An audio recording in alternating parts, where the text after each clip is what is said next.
Bienvenue sur Africa 24 dans cette nouvelle édition du Non-Stop Info. Voici les titres de l'actualité. Après la présidentielle de ce samedi 27 août, les Gabonais sont dans l'attente des résultats officiels. Ce scrutin qualifié d'historique a été supervisé par 1 millier d'observateurs internationaux et nationaux.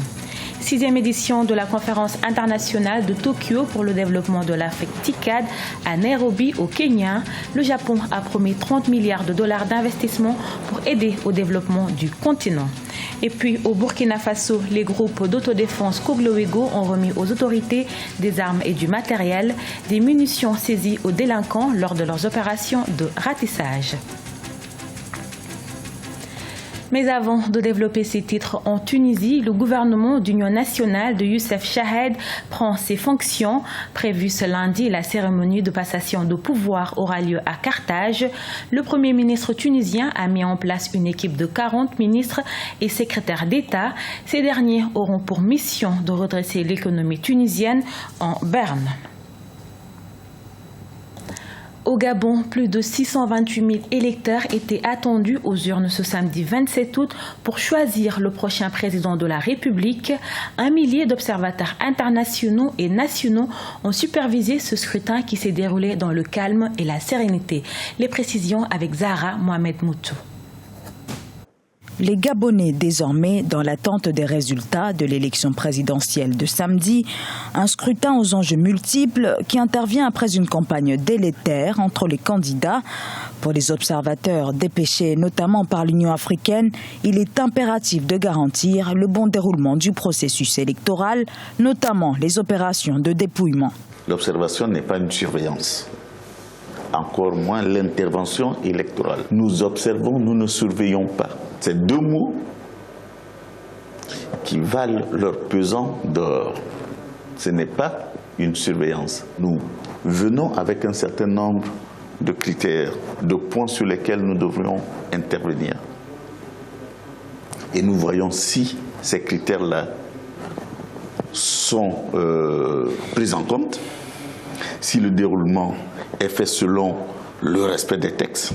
Au total, ce sont 1000 observateurs qui sont présents partout sur le territoire gabonais. Des observateurs pourtant régulièrement pointés du doigt par une opinion publique qui les juge incapables de garantir une élection démocratique et transparente. Nous ne sommes pas les observateurs alimentaires comme pensent donc des populations.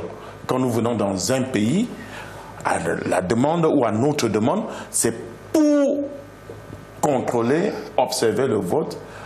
Si le vote en principe s'est très bien passé, on dira non. Sur place, les listes électorales comporteraient de nombreuses incohérences, déplorent certains analystes. Mais du côté des observateurs, ceux de l'Union européenne, dont le rapport est attendu lundi, et ceux de l'Union africaine, aucun incident n'a été déclaré. Que la CENAP, d'une manière générale, a bien fait son travail.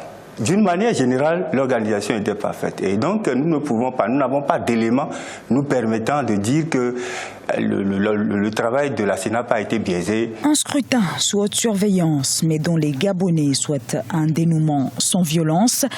Les regards sont à présent tournés vers la CENAP, la Commission électorale nationale autonome et permanente, qui devrait publier d'ici mardi les résultats provisoires avant leur validation par la Cour constitutionnelle gabonaise. Dernière phase de l'offensive contre les positions contrôlées par le groupe État islamique dans son bastion de Sirte en Libye. Ce dimanche, 21 soldats loyalistes ont perdu la vie et 120 blessés par les forces du gouvernement d'union nationale. Ces derniers ont entamé une bataille décisive pour la reprise de la ville côtière. Pour rappel, l'État islamique avait pris le contrôle de la ville en juin 2015 et en avait fait depuis la base de son expansion en Libye. La 6e conférence internationale de Tokyo sur le développement de l'Afrique a eu lieu à Nairobi, au Kenya, du 27 au 28 août 2016. La diversification de l'économie et l'industrialisation sur le continent ont constitué les principales articulations de la rencontre, une occasion pour le continent de signer plusieurs accords commerciaux entre le Japon et l'Afrique. C'est un sujet de Leopoldo Enememba Soué, commenté par Birama Saunera. Le Japon va investir 30 millions de dollars en Afrique pour les 3 prochaines années. C'est la promesse du Premier ministre japonais Shinzo Abe lors de la conférence internationale Japon-Afrique à Nairobi qui s'est tenue du 27 au 28 août 2016. Une trentaine de chefs d'État y ont pris part. Les principaux points des débats ont porté sur l'industrialisation de l'Afrique, l'amélioration de la santé, la sécurité et la paix.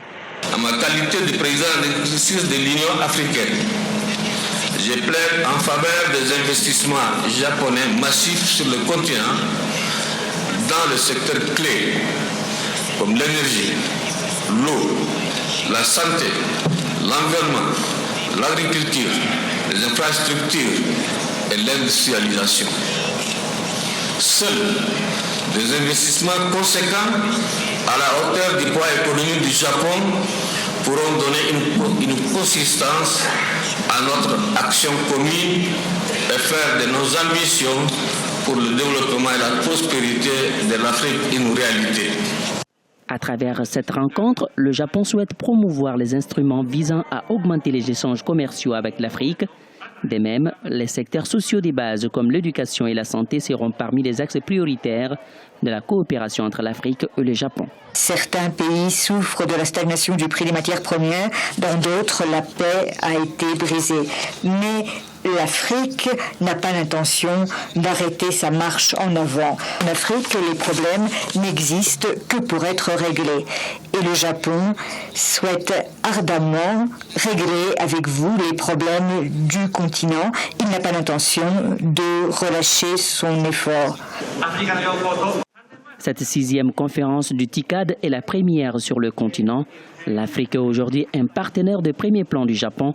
À travers cette rencontre, le Japon souhaite consolider sa position sur le marché africain en plein essor. Et sachez que dans le cadre du TICAD, le Japon va financer le programme sénégalais de couverture maladie universelle, une subvention à hauteur de 41 milliards de francs CFA, a annoncé le président sénégalais Macky Sall. Au Burkina Faso, les Kogloego ont saisi des armes et du matériel. Ce samedi 27 août, le groupe d'autodéfense a remis au ministre en charge de la sécurité, Simon Compaoré, le matériel saisi. Il s'agit notamment des munitions prises aux mains des délinquants lors de leurs nombreuses opérations de ratissage. Les précisions dans ce reportage de Jean-Paul Ouedraogo, correspondant au Burkina Faso. Après avoir occasionné des débats contradictoires autour du cadre légal régissant leur création il y a de cela quelques mois, les groupes d'autodéfense, les Kogloego, sont à nouveau au cœur de l'actualité. Le jeudi 18 août, les membres du groupe d'autodéfense ont été accusés d'avoir tiré à bout portant sur des individus. Une bavure de plus qui pose le problème de la place des Kogloego dans le dispositif sécuritaire de la République. Certains citoyens sont favorables à leur maintien. Les Kogloego affirment leur utilité, mais demandent surtout à être formés. Depuis que les Kogloego sont là, plus rien ne se perd comme auparavant. Nous passons des nuits paisibles et n'avons plus peur.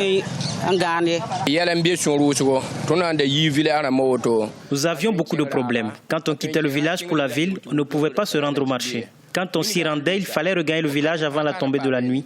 Avec l'arrivée des Kogloego, plus rien ne nous effraie.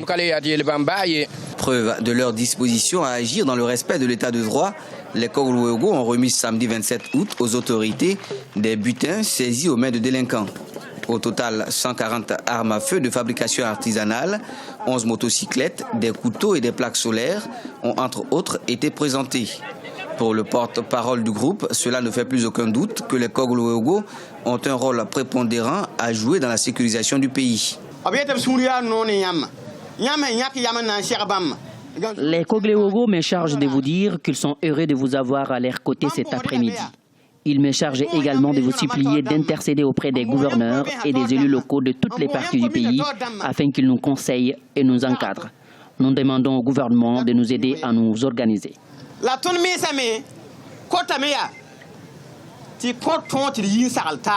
Toutefois, le ministre s'est voulu on ne peut plus clair quant au sort réservé à certains membres du groupe détenus depuis bientôt 3 mois à la maison d'arrêt et de correction de Ouagadougou. C'était à la faveur d'affrontements en juin 2016 dans le quartier Zongo entre les Kogloego et les habitants. L'affaire, selon le ministre, est entre les mains de la justice. Il ne reste plus qu'à souhaiter un dénouement heureux, a-t-il confié. Et c'est ainsi que s'achève ce journal réalisé par l'ensemble de la rédaction. Nous vous remercions de votre fidélité. Restez sur Africa 24, l'information continue.